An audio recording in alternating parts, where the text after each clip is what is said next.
आपका स्वागत है हमारे YouTube चैनल हॉरोस्कोप प्रियांशी में। प्लीज वीडियो को लाइक और चैनल को सब्सक्राइब जरूर करिएगा।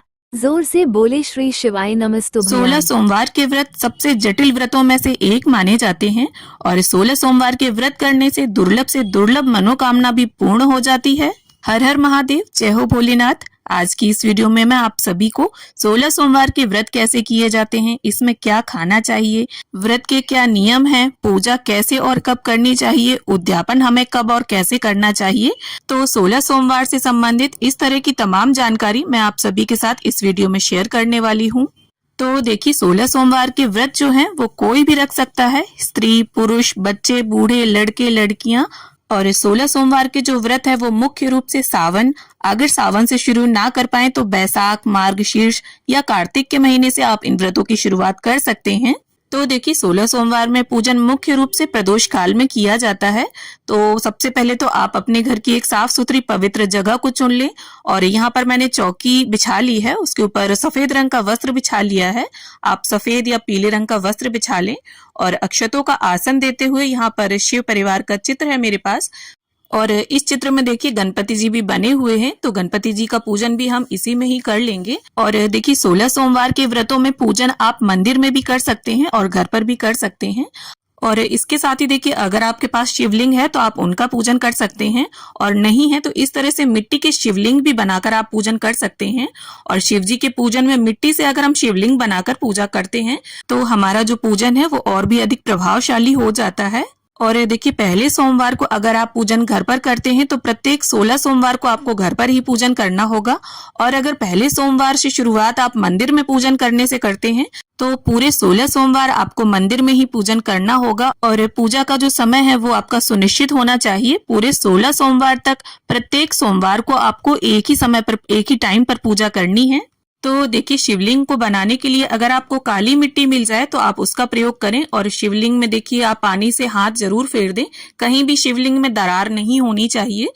तो इस तरह से बेलपत्र पर आसन देते हुए शिव जी को हम थोड़ा ऊंचाई पर विराजमान कर लेंगे, जिससे अभिषेक के समय जल जो है वो नीचे आ जाए प्लेट में। तो यहाँ धूप दीप प्रज्वलित कर लिया है मैंने। अब इसके बाद देखिए, सबसे पहले हम जल से अभिषेक कर लेंगे शिव जी का। तो जल में आप गंगा जल भी मिक्स कर लें। इसके बाद कच्चे दूध से मैं अभिषेक कर लूंगी और वापस से हम शुद्धोदक स्नान करा लेंगे शिव जी को। अब इसके बाद फूल की सहायता से हम स्नान की भावना से संपूर्ण शिव परिवार को छींटा दे देंगे जल का और चौकी का भी पवित्रीकरण कर लेंगे। अब इसके बाद शिव जी को सबसे पहले हम वस्त्र धारण करवाएंगे। तो वस्त्र की भावना से यहाँ कलावा मैंने अर्पित किया है और माता पार्वती को मैं यहाँ पर चुनरी अर्पित कर दूंगी लाल रंग की। अब देखिए, सबसे पहले प्रथम पूज्य गणपति जी को हम तिलक कर लेंगे। इसके बाद कार्तिकेय जी को, शिव जी को, माता पार्वती को, सभी को हम चंदन से तिलक कर लेंगे। अब इसके साथ ही गणपति जी और कार्तिकेय जी को यहाँ पर हम रोली से तिलक कर देंगे और माता पार्वती को सिंदूर समर्पित कर देंगे और सभी को अक्षत अर्पित कर देंगे। तो देखिए, 16 सोमवार के जो व्रत है वो नियम पूर्वक और विधि विधान से रखे जाएं तो ऐसी कोई भी मनोकामना नहीं है जो इन व्रतों को रखने से पूर्ण ना होती हो। अब इसके साथ ही देखिए, शिव जी के किसी भी प्रकार के पूजन में बेलपत्र का बहुत अधिक महत्व होता है, तो बेलपत्र की व्यवस्था आप जरूर कर लें। इसके साथ जो भी शिव जी की प्रिय वस्तुएं आपको मिल जाती हैं आप वो सभी शिव जी को समर्पित करें। तो यहाँ पर बेलपत्र, शमी पत्र, धतूरा, धतूरे के फूल, इस प्रकार से ये सामग्री मैं अर्पित कर दूंगी। और बेलपत्र जब भी आप अर्पित करें उसे शिव जी की तरफ टच करते हुए उल्टा अर्पित किया जाता है और जो उसकी टाइट डंठल होती है उसे आप तोड़ लें। अब साथ ही दीपक को भी हम तिलक कर देंगे। तो देखिए, नियम के अनुसार 16 सोमवार के व्रत में पूरे दिन निर्जल रहकर शाम के समय पूजन के बाद एक समय अन्न से बना मीठा भोजन कर लिया जाता है। तो इस व्रत में देखिए, अन्न खा लिया जाता है लेकिन नमक का सेवन बिल्कुल नहीं किया जाता। और अगर आपको कोई हेल्थ इशू है, आप मेडिसिन वगैरह लेते हैं, निर्जल व्रत नहीं रख सकते, तब आप एक समय सुबह के टाइम फल, चाय, दूध ये ले सकते हैं। तो सभी को पुष्प समर्पित करने के बाद गणपति जी को यहाँ धूप घास अर्पित कर दी है मैंने। अब देखिए, सबसे ज्यादा विशेष जो चीज है 16 सोमवार के व्रत में वो है भोग प्रसाद। तो आपको 3 हिस्सों में मीठा भोजन तैयार करके भोग निकालना होता है। इसमें से देखिए, एक हिस्सा आपका होगा, एक शिव जी को आप समर्पित करेंगे और एक गौ माता का। तो यहाँ पर मैंने चूरमे के लड्डू बनाकर भोग लगाया है। आप खीर बना सकते हैं या चीनी के पराठे बना लें या हलवा बना लें। कुल मिलाकर अन्न में मीठा डालकर आपको भोजन तैयार करना है। उसके 3 हिस्से आपको करने हैं और आपको जितना खाना है उतने ही 2 हिस्से आप और निकालेंगे, मतलब तीनों हिस्से बिल्कुल बराबर होने चाहिए।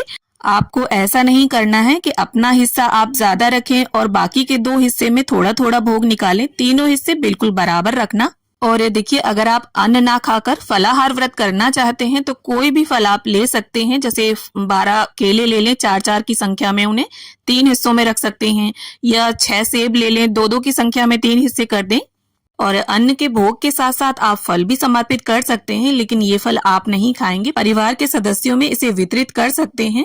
अब अपने यथा सामर्थ्य आप दक्षिणा जरूर अर्पित कर दें। इससे पूजा में अगर किसी भी तरह की कोई कमी होगी तो वो पूरी हो जाएगी। अब इसके साथ ही सीधे हाथ में पुष्प या अक्षत लेकर हम सोमवार व्रत की कथा को पढ़ लेंगे। तो देखिए, बिना व्रत कथा को पढ़े या सुने 16 सोमवार का जो व्रत है वो अधूरा माना जाता है, तो कथा आपको जरूर पढ़नी है।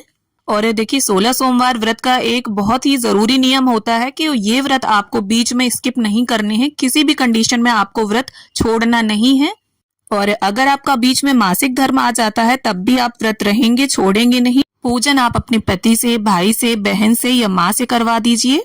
अब कथा संपन्न करने के बाद हाथ के पुष्प या अक्षत आप शिव जी के चरणों में छोड़ दें। अब इसके बाद जो दीपक हमने प्रज्वलित किया था उसी से मैं आरती कर लूंगी। आप यहाँ पर चाहें तो अलग से दिया लगाकर भी आरती कर सकते हैं।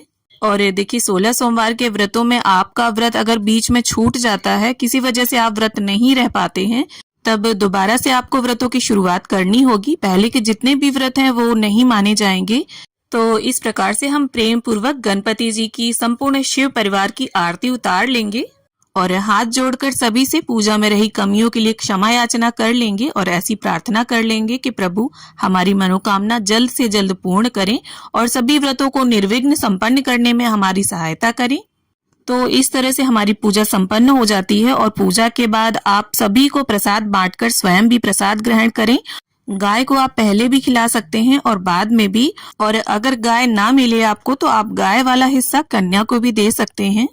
और उद्यापन वाले दिन यानी 17वें सोमवार को आपको 1.25 किलो आटे का चूरमा बनाना है और इसका जो भोग है वो भगवान को लगाकर सभी को प्रसाद के रूप में बांटें। और इसके बाद अगर मिल जाते हैं तो 16 ब्राह्मण ब्राह्मणी के जोड़े को आप जिमाएं, यथा सामर्थ्य दक्षिणा दें, वस्त्र दान करें। और अगर ना मिले तो एक पंडित पंडितानी के जोड़े को भी आप भोजन करा के दान कर सकते हैं। और पूजन भले ही आप हर सोमवार को शाम को करते आए हों, लेकिन उद्यापन वाले दिन आप सुबह उद्यापन करेंगे। तो उम्मीद करती हूँ 16 सोमवार व्रत से जुड़ी ये जानकारी आप सभी को जरूर पसंद आएगी और आपको कहीं ना कहीं इस वीडियो से मदद जरूर मिलेगी। वीडियो अगर अच्छी लगे तो इसे लाइक शेयर करें और मेरे साथ जुड़े रहने के लिए चैनल को सब्सक्राइब कर लें। तब तक आप देखते रहिए आपका अपना YouTube चैनल हॉरोस्कोप प्रेयांशी।